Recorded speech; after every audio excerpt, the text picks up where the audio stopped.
slowly, quietly, their trails scratching white on the water. The tower's silhouette expanded ominously as they reached almost to its foot. The navigator turned and pointed to a wharf running along the new quayside wall. Its rickety supports rose drunkenly from the river. The man at the oars slowed his strokes, steering them towards it. "Hui!" a voice called out from the quayside above them. The three men kept perfectly still, their faces turned downwards to the belly of their boat. The darkness had not served them well enough. A face peered from over the quayside wall. "Be you honest, men?" The man waved a lantern, its metal frame clanking at the end of a staff. "Aussi vite que tu le peux," the navigator urged the rower. "Va possède jeter." The rower no longer cared about any noise he made.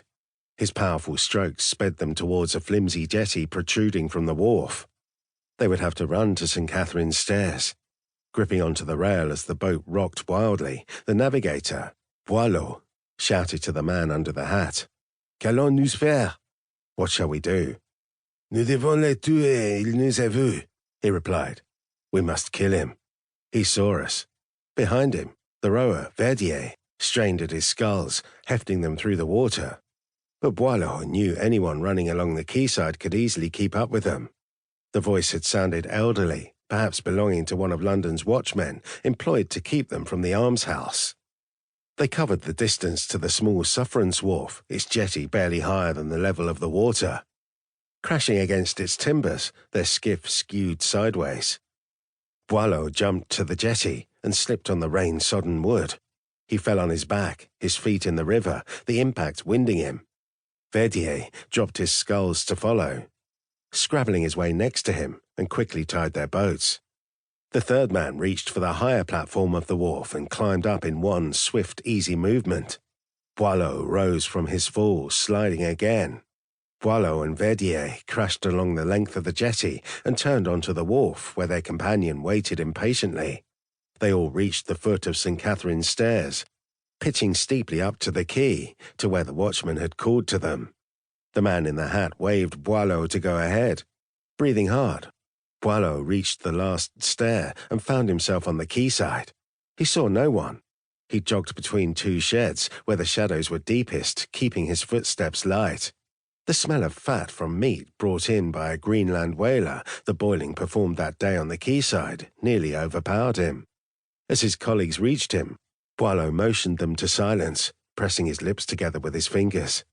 He listened into the blackness surrounding them, his concentration probing it for the sound of a boot or the rattle of a weapon.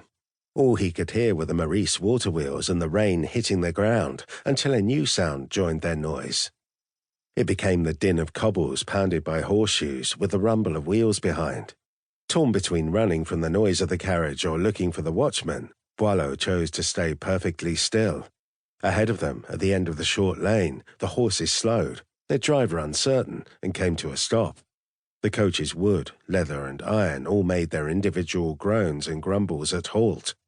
The three men pressed back against the side of the shed. Holding a lantern, the coach driver jumped down from his seat. He was tall and thin and wore a purple cloak.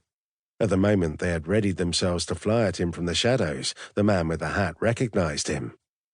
"C'est Monsieur Mérite, l'homme des Seigneurs d'Amby." He moved into the light and removed his hat, revealing a strange face tapering from a large forehead with a single eyebrow across it to a small mouth and sharp chin. Richard Merritt held out his hand, to be surprised by the lack of pressure from the Frenchman's grasp. The watchman called again. "Hui!" They could hear his boots approaching. Boileau moved along the quay, treading softly, stifling a curse as he tripped on a loose cobble. He took a knife from a sheath on his hip and gripped it close to his side. He reached an upturned wherry raised on blocks for repair. The light from the watchman's lantern skittered across its wet planks, reaching around its curve. It lit up Boileau's face. At the sight of a man appearing as if magicked from the darkness, the watchman cried out. Boileau sprang forwards, grabbing at him, but missed, catching hold of his staff instead.